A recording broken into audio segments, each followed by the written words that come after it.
Vibes. But you knew that.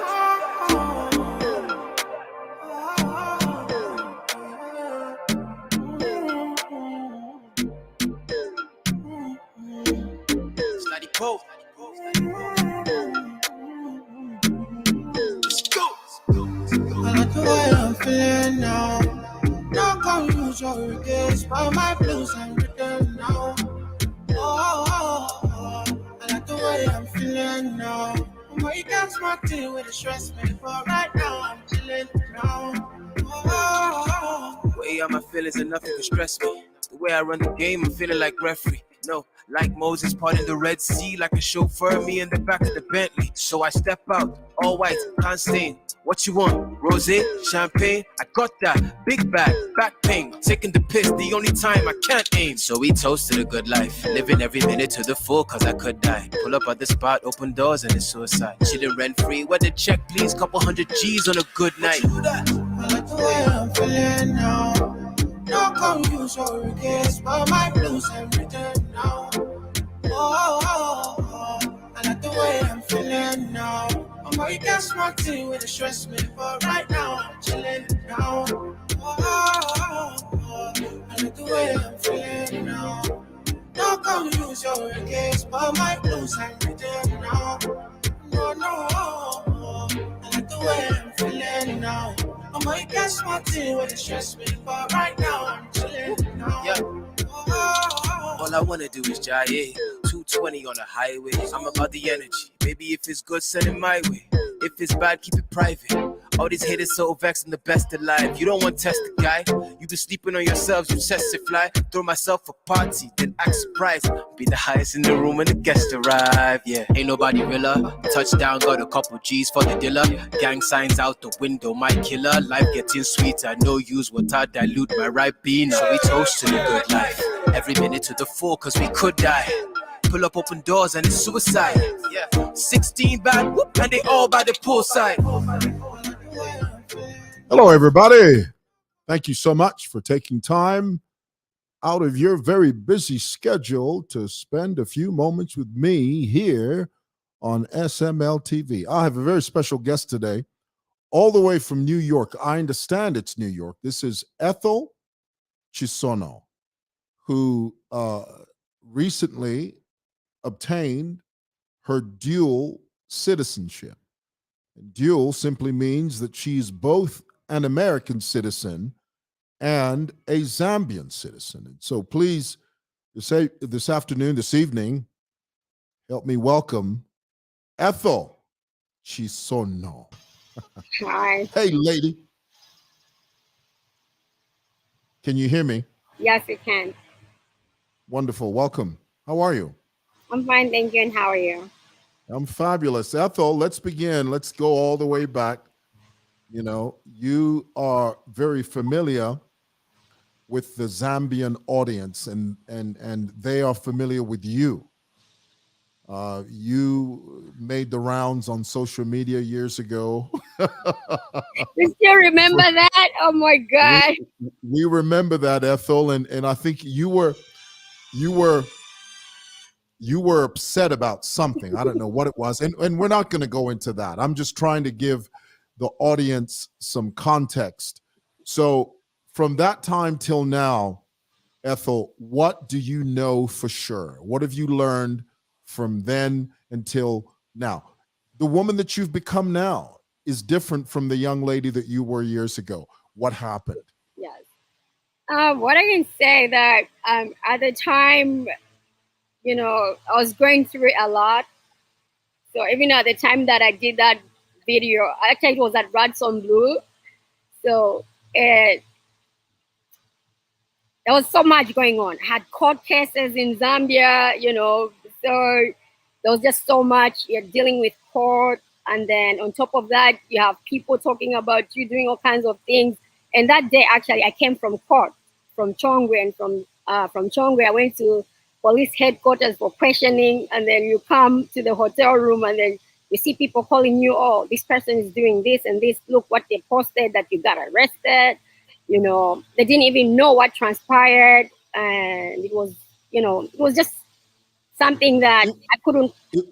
It was personal stuff, wasn't it? I mean, it Personal had to do stuff, with exactly. internal. But Yeah, because the reason I'm saying this, Ethel, is I don't want the audience to misunderstand you when you say you went to the police and you were being questioned. Everything that was happening to you at that time that had was to a do with, it was issue. Correct. interpersonal, it had to do with love, relationships, and all that stuff, isn't it? I don't know, kind of, but it had to do with people hating you, knowing that I'm coming to Zambia, whatever they're trying to do to set me up or whatever the case was. But you know, when you are a child of God, no matter what an enemy tried to do, when you are blessed, you're blessed. You can't curse what God has blessed. So, I mean, it was a very rough time for me. And usually when I come to Zambia, I don't really announce. And I didn't even tell my mom that I was coming at that time. And imagine, you know, you come and then someone calls your mom saying, "Oh, Ethel is arrested." And then my mom was like, "What? Ethel is in America," you know? So that was kind of what transpired. Why were you arrested? What happened? Because the moment you say arrested, if we don't deal with it, the audience is just going to be asking, so just in a nutshell, explain to us what happened. No, at the time, it's something that had to do with the misunderstanding when I arrived in Zambia, where, you know, I didn't have a visa for Zambia at that time. As a U.S. citizen, you're allowed to travel without a visa, and then you could get it at the port of entry, which I did. Because the previous year I came with a single entry, which I applied in New York. So a single entry, you only use it one time, you can't use it again. So I made this trip was just a sudden trip. So when I came, I was supposed to pay for the visa at the port of entry. So when I was on the plane, I used all my cash shopping on the plane. South African Airways, like they had some stuff, so I was buying cash instead of using my card. So when I came at the port of entry, they don't take cards to pay for the visa. So I asked the immigration person that, can I go out to get the money to pay for the visa? Then he said, fine, sure. So he got my passport and said, go and come back. Make sure you come back. Then I said, yes, because there's no way I would go for good when he had my passport. So I came out and then I was trying to go get some money. So as I was approaching, you know, I told the people there that I need to get money to pay for the visa. Then they allowed me. But upon trying to come back, to come back in, because when you come out, there's like an ATM. As soon as I stepped out, some people were standing there trying to block me to go back. I'm like, why are you trying to block me to go back? I need to go back so that I could go pay for the visa. Then they're like, no, you can't come back in. You have to go around. So I went round. So a gentleman escorted me to go around. So I went round. As I was coming, then, you know, I met some police officers. Then they're asking me out of nowhere, like, where's your passport? Then I told them that the passport is with the immigration officer. You know, then that is when, you know, the police officer just slapped me that you're wasting our time. That's where everything all started. And the officer slapped you? Yes. What happened then?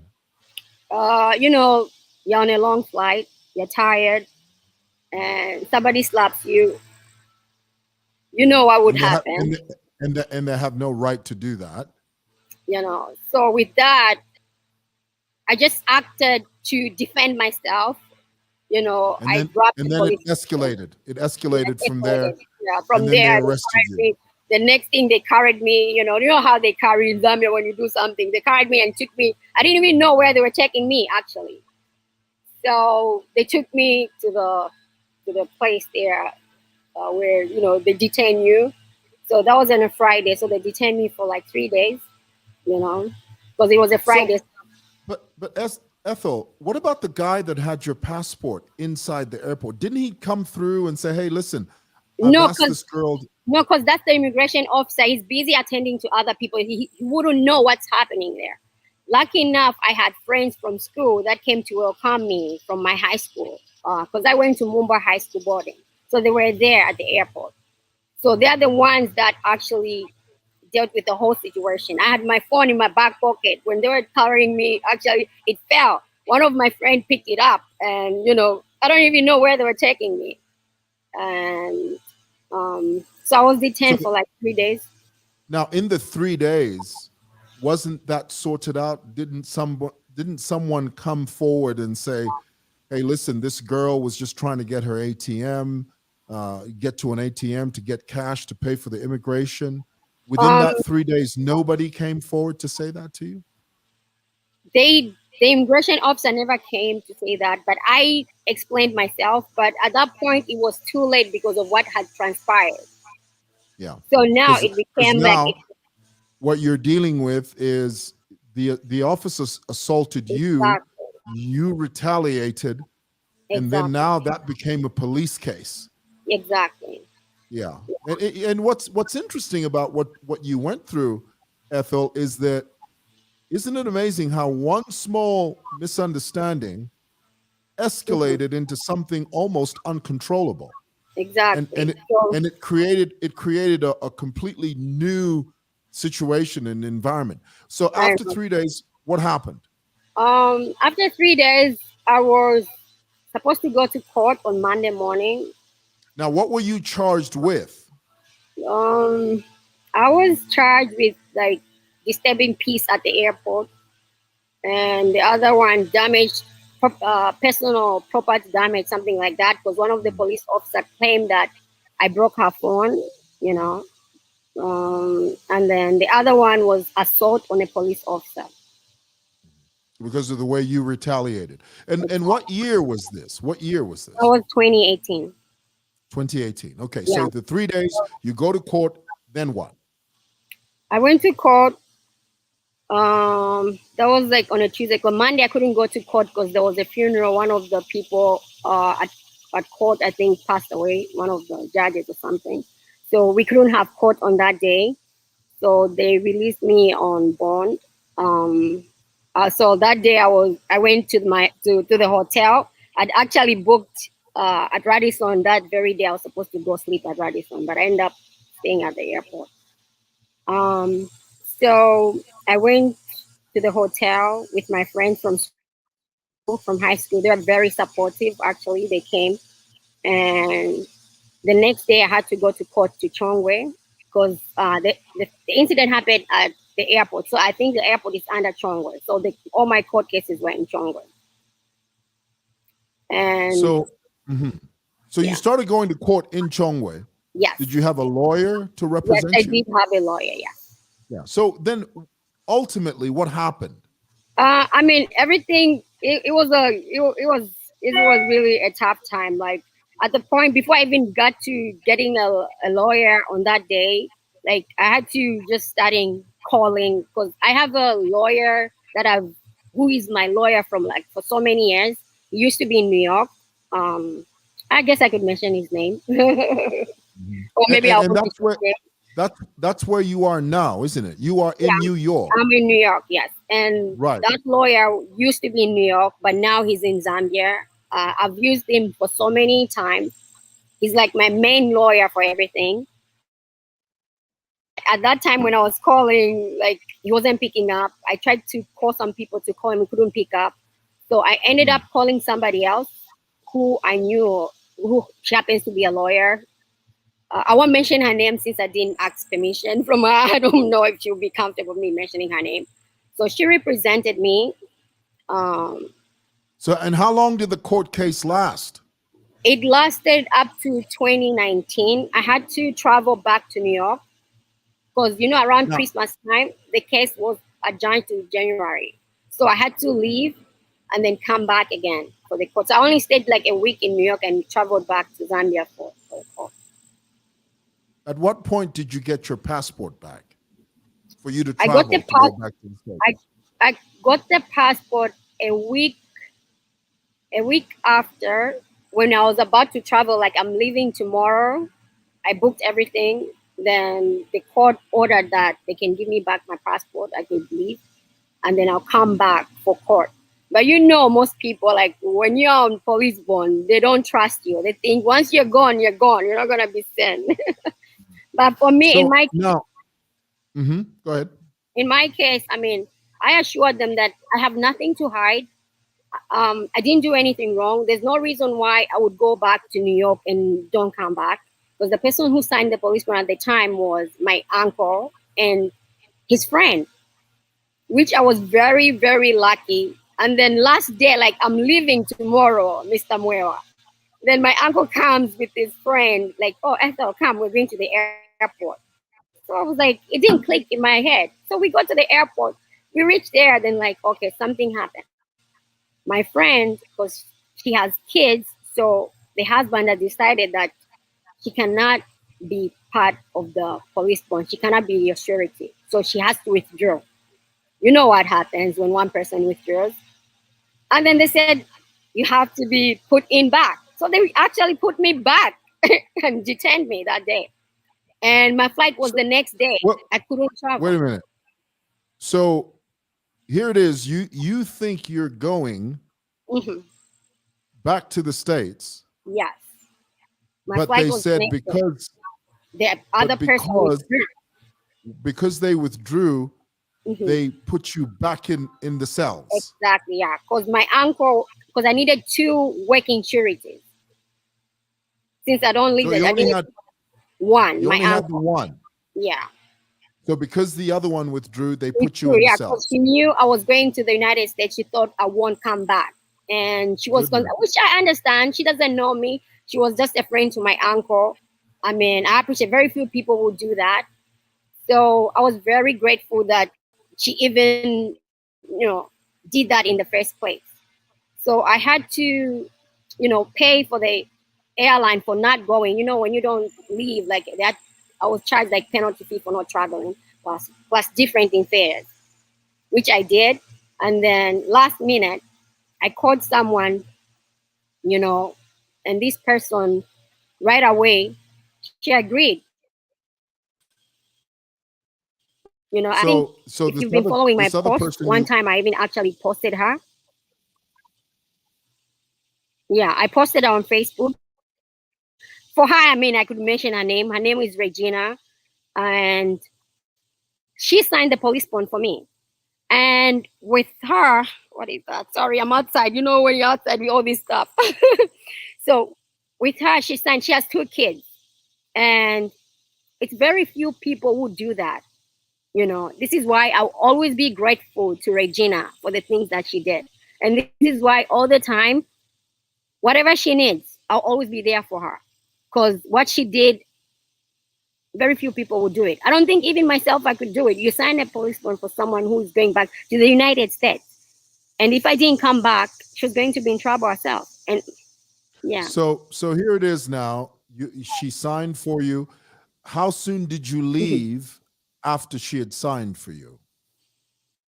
I left, I think 3 days after, because after that we had to go back to court to tell them that we have new, sureties now. Yeah. Then after everything was settled, then that's how I left. At this stage, it's important for the audience to understand that you had an American passport, correct? Yes. And they took it from me. Because people will think that you're a Zambian, you came back. Why? No, was at the that passport? time, The issue was you had an American passport. Yes. Right. So they gave you, finally, you went through all of that. The lady signed a surety. 3 days later, you go back to the States. Now, let's fast forward to today. Prior to this, you only had one passport. And then now Zambians are able to have dual citizenship. Yes. Yeah. So you are able to possess both a Zambian passport and an American passport. Is that what that means? Yes. Eventually. Two different passports. Yes, but at the moment I didn't get the Zambian passport yet because I just did the oath on the 28th. So the process is they'll send the paperwork back to Zambia, and then once they process that, they'll issue the certificate showing that I'm now a Zambian citizen. Then upon that certification, I can now apply for the passport. I have the application for the passport, which they gave me. So at that time, I'll be able to apply now for the passport, for the Zambian passport. So at the moment, I cannot show you the Zambian passport. I don't have it, but I will apply once they give me the certificate, because they don't issue the certificate right away. They have to send the paperwork back to Zambia. Then once they issue the certificate, I'll be able to apply for the Zambian passport. But when traveling now, I think when I come, I don't have to get a visa anymore like I used to before. Yeah. So with the dual citizenship, all you need to do is present your Zambian passport, isn't it? No, I could even present a U.S. passport, which means I won't need to pay for the visa. Because before I would come with a U.S. passport and then get a visa for Zambia. Yeah. So now I don't need a Zambian visa anymore. Now, it's so interesting to me that all of this, everything that happened to you, would not have happened to you had the airport been able to receive your payment using the card. Yeah, all this was not going to happen. Also, what I say, like, I feel like the police in Zambia, they should know their role. Like here in the US, when you go to immigration, that is the immigration issue. When I'm out of the airport, it should be a police issue. So it's like they were interfering in an immigration issue. They're not immigration. Like they are police officers, but that was an immigration issue. The immigration allowed me to come out. There's no way I could come out through customs without the authority of the immigration officer. That's a very valid point. That's a very interesting point, because basically what you're in the States, they're called Border Patrol. Border Patrol is different from regular police. Yeah, you cannot, like, I'll give an example, like in New York, you cannot find an NYPD in the airport dealing with immigration issue. No, outside, unless if I do something outside, or unless they are called that there's an issue. So you cannot interfere asking for a passport. You're not an immigration officer. You're not an immigration officer. Yeah. Exactly. So, wow. I am so sorry to hear that. You know, your story could easily be a film. I'm telling you, there's a lot that I can't go in detail. It was a lot. My mom went through a lot, and it's just that I'm a very strong woman. Somebody else would have been depressed. Even that time when I was making that video, there was just so much going on in my life, and there's just so much going on that day. You have no idea. This is why I just went out saying whatever I had to say on that day.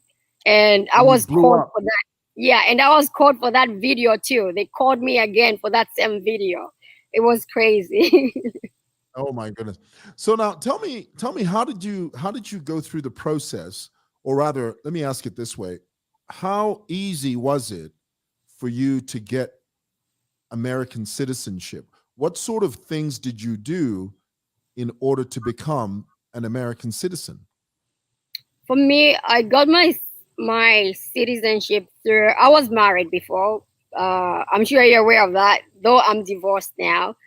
So I got my citizenship through marriage. I was married, and I'm divorced at the moment. Yeah. Okay. Do you have any kids? No, I don't have any kids. Okay. No kids yet. All right. So that was over and done with.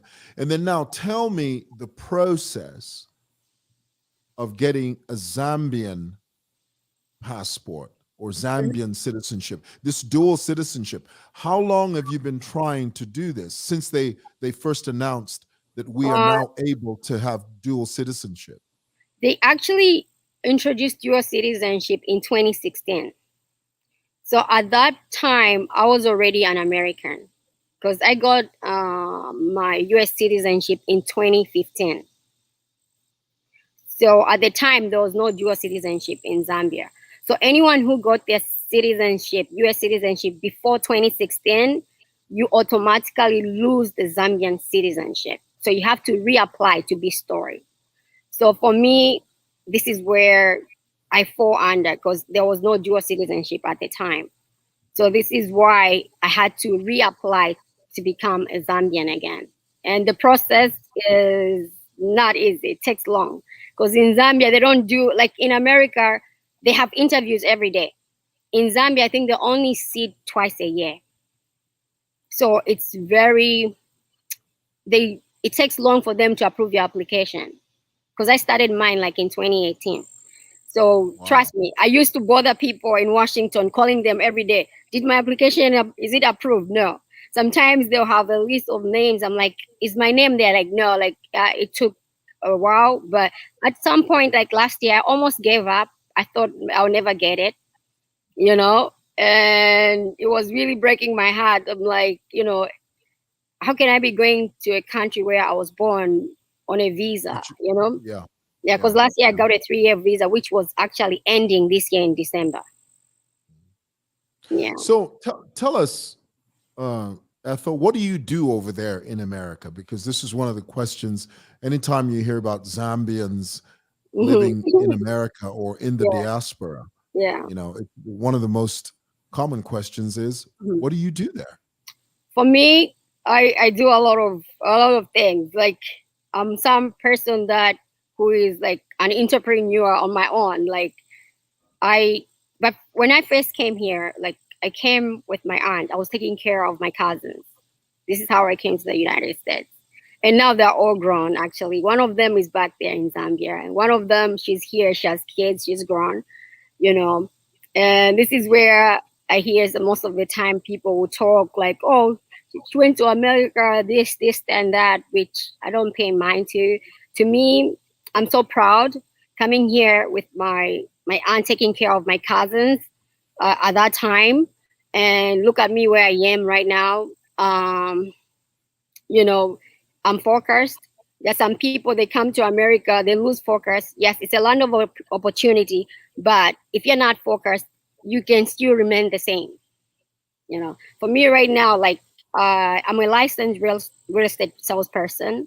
I work with, my license is under the UN General Routers Group. You could Google it. If you Google my name, Ethel Chisono Edward, you see it, a licensed person in New York. Okay? It's not even a lie. You Google my name, you see it.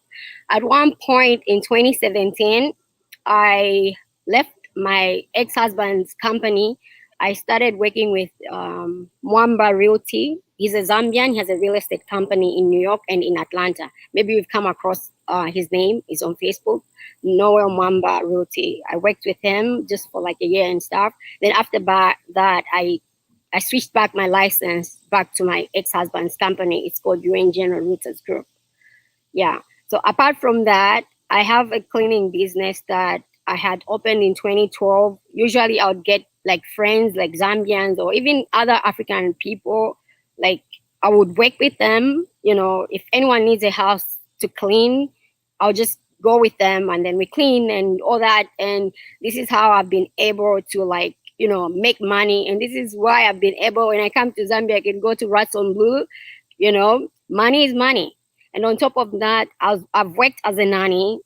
When I mean nanny, I made Zambia kari wala ponda nanny, oh, maid, they maid ya pa Zambia. You understand? It's one of those, maid yakui. Yakwi, yakwa America, yaktira, yapalevo, mais baka. Idia levo yaktira. You work umuntu akwatenda rama. Pantinenga na wanda tinde atule form ankumonero mwana. Na raisa pia nkwebe ati okay, $25 an hour. Chapa. So you calculate that. That's the minimum. Okay, $25 an hour. That's quite a bit of cash if you multiply it by several hours. Exactly. Yeah. So it's not that cheap. Ukwatabana kono. Takwaba cheap. Era abantu bali kwa $10. Indarama. So ine ngori kwa $10. Narakusungira omwana wote. There you go. So let me ask you, Ethel. You know, having worked in that industry, and you now being a Zambian in America, we hear all these stories of Zambians who go there and just make a total nuisance out of themselves. Recently, there was a story of a young Zambian guy by the name of James Wyson. Actually, I know him. Yeah, who defraud, because you know most Zambians in America know each other, or they know each other. Actually, it looks, only when you're in Zambia, I think, oh, America is huge that we don't know each other. Actually, here we know each other a lot. Yeah. It's Yeah. a So very there, small circle. yeah. So my point is this: there are people like James Wyson who go there and they defraud people Hmm. and embezzle money. Hmm. What is your advice to Zambians that go there and potentially make a complete nuisance out of themselves? To me, I just feel like you need to have patience, and also don't go for fast money. I feel like some people actually, because of social media, you see people posting things, nice things, and then you want to have that life. You don't know where that person is getting that money.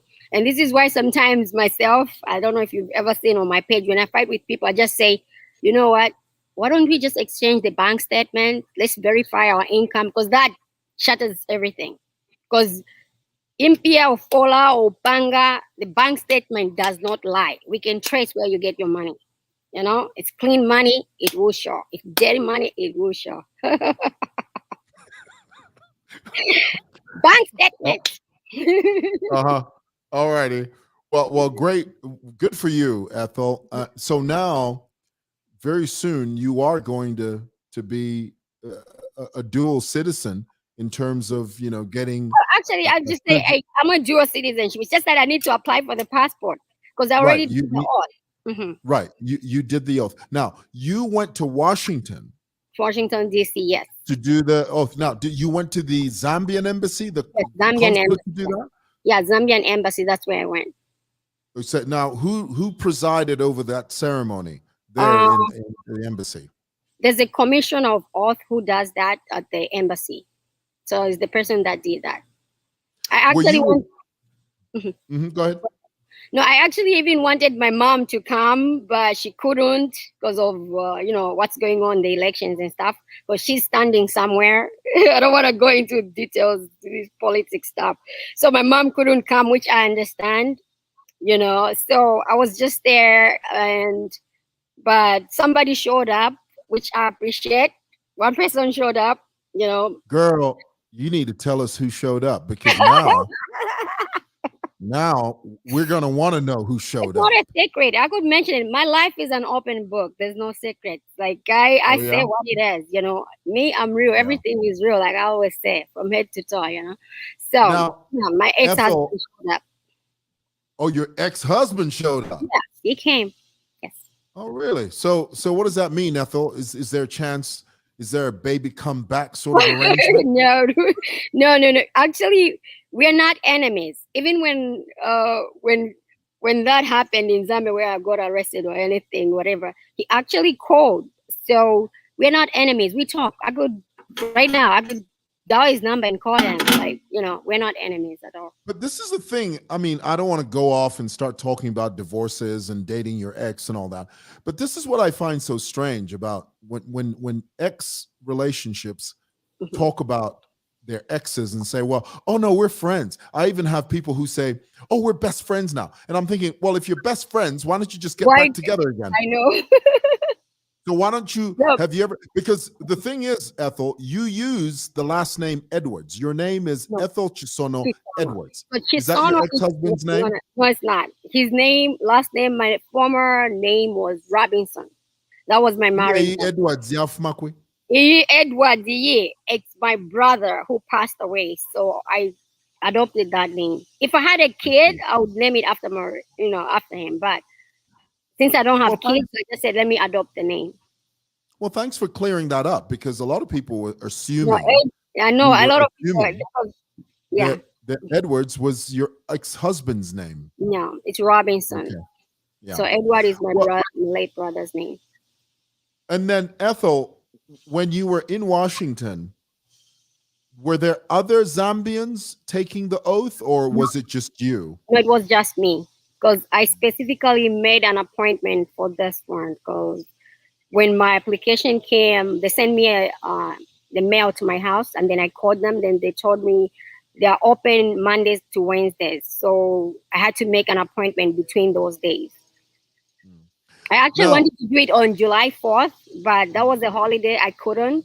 I was in Washington that weekend, so I had to pick another date. So I chose the 28th. So I was the only one doing the oath that day. Tell me, right now Zambia is going through an election season. We are 2 days away from polling day.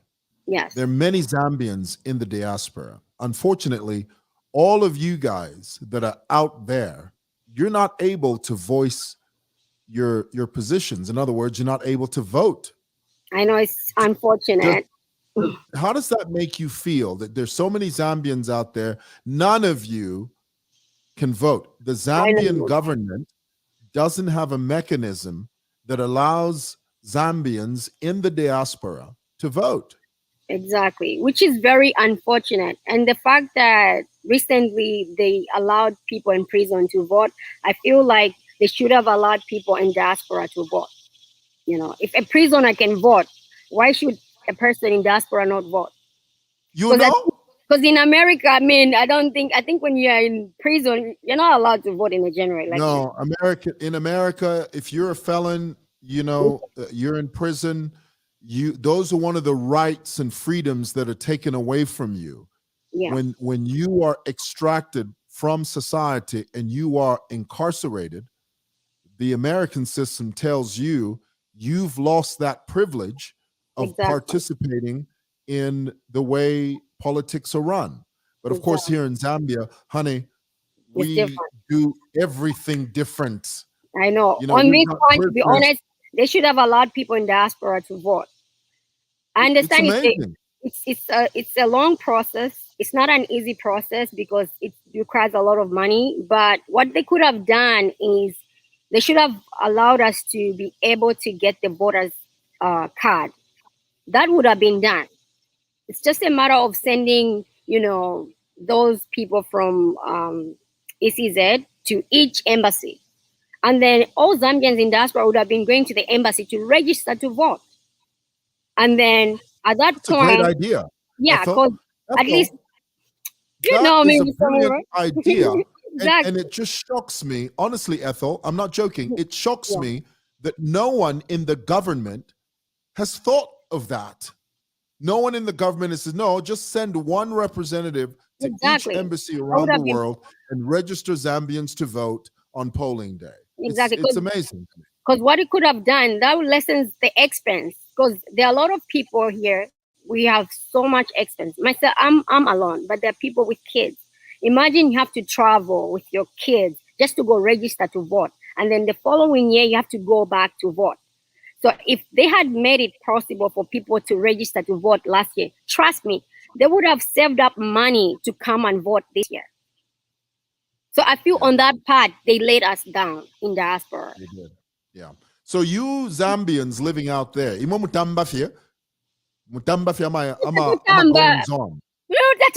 there are people fighting. Trust me, we have associations. Like in America, we have organization of Zambians. Organization of Zambians. You have also in each state, you have Zambian communities with president for those associations. Most countries have associations like that. They're the ones actually who fought for the dual citizenship to go through. Interesting. That is so interesting. Amazing. Well, hey, Ethel, congratulations. Thank you. Congratulations, and we wish you all the very best. So when do you think you'll come back to Zambia? December. Okay. December I'm coming. I wish I had a voter's card. I'll be in Zambia right now to vote. Voting. Okay. Yeah. Well, hey, Ethel, thank you so much for sharing your story with us. I'm so sorry you had to go through that painful experience, but I'm glad also that you are on the other side of it. I'm on the other side. Always sometimes, people you laugh with, but now I know better, so I know which circle to keep. I know which circle not to keep. I'm very reserved person. Ethel Chisono, Edwards. Thank you so much, girl. Peace to you and stay well. And Ethel, pray for Zambia. Pray for Zambia. I'm praying every day. We're going into a very... Can I say just one more thing? I'll be neutral. I'm not going to pick side. Just one more thing. Yes. To me, I feel like right now, we are in a desperate situation and in a tough position, especially the Zambian voters, because either side, you don't know who's going to keep the word this time. Because I've seen what's happening even in Malawi. Someone promised people and then they didn't keep their word. Right now, all I can say, whoever wins these elections, whichever candidate wins, if the Zambian people choose you, please do right by the people of Zambia. As you hold that Bible, you do that oath, be loyal to the nation. Be loyal to the people of Zambia, not the party. We have to put our nation first before we put any political party first. Zambia will always be there. Your political parties will come and go. Zambia will always be there. So whether it's President Lungu, President Hakainde Chilema, President Kalaba, and the others, I can't mention all of you since Tamleshta campaigning. So I'll just mention these three. Those are the ones I've seen campaigning. So these three, if you win on that day, as you hold that Bible, when I'll send you the oath that I took, it really caught me. Like, where it says you have, be loyal to the Constitution of Zambia. I'm sure even the president, as you hold that Bible, I'm sure you have that oath. So Ngamlaika Bible, as we say we're a Christian nation, please keep those words. You're holding the Bible, remember. You say we're a Christian nation. Do the right thing. If you truly mean what you say, whoever will be the president, the next president in the next 4 days, as you hold that Bible, do the right thing. Be loyal to the nation. The Zambian people deserve to have someone who will be loyal to the nation, not to a political party. Zambia must be first. Put Zambia first. Zambia will always be there. Those are my words. Good word. Good word. Ethel Chisono Edwards. Edward. Thank you, Yeah. girl. Thank you. Take care. Stay blessed. Bye-bye. Thank you. Bye. Wonderful. Great message. Keep Zambia above all else. Zambia above all else. All right, guys. Thanks for watching. God bless you. And we'll talk to you again. Peace.